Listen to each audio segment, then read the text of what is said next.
അങ്ങനെയല്ല, ഞങ്ങൾക്ക് എന്തെങ്കിലും ചെയ്ത് സഹായിക്കാൻ പറ്റുമെങ്കിൽ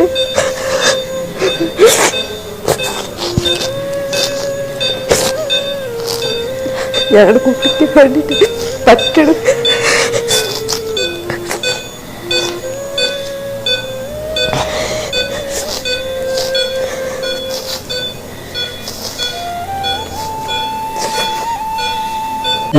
വയസ്സ് മാത്രം പ്രായമുള്ള ഈ സഹോദരിക്കൊരു എല്ലാമായ പ്രിയപ്പെട്ട അനിയൻ, അതുപോലെ ഈ അമ്മയ്ക്കും അച്ഛനൊക്കെ ഒരു പ്രതീക്ഷയുള്ള ഒരു മകൻ ജോലിക്കിടയിൽ വീണ് വളരെ ഗുരുതരമായ അവസ്ഥയിൽ ഒറ്റപ്പാലത്തൊരു പ്രൈവറ്റ് ഹോസ്പിറ്റലിൽ സർജറികളുടെ എണ്ണം എത്രയാണെന്ന് പറയാൻ കഴിയാത്ത അവസ്ഥയിലും തലക്കും കാലിനും ചെസ്റ്റിനുമൊക്കെ ഒരുപാട് സർജറികളൊക്കെ കഴിഞ്ഞ് വീണ്ടും ഇനിയും മുന്നോട്ടുള്ള ചികിത്സക്കും അതുപോലെ ഇതുവരെ വന്ന ഏകദേശം 10 ലക്ഷം രൂപയോളം ഈ ദിവസം വരെ അവർക്ക് ഹോസ്പിറ്റലിലായിട്ടുണ്ട്.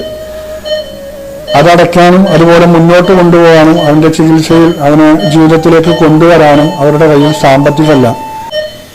നമ്മളാൽ കഴിയുന്ന ഒരു സഹായം കൊടുത്ത് ഈ വീഡിയോ മറ്റുള്ളവരിലേക്ക് അയച്ചു കൊടുത്ത് ഇവരുടെ അക്കൗണ്ടിലേക്കൊക്കെ എന്തെങ്കിലും പൈസ അയക്കുന്ന സമയത്ത് തടസ്സമുണ്ടെങ്കിൽ അതിൻ്റെ സ്കാനറും UPI ട്രാൻസാക്ഷൻ വഴിയൊക്കെ നിങ്ങൾ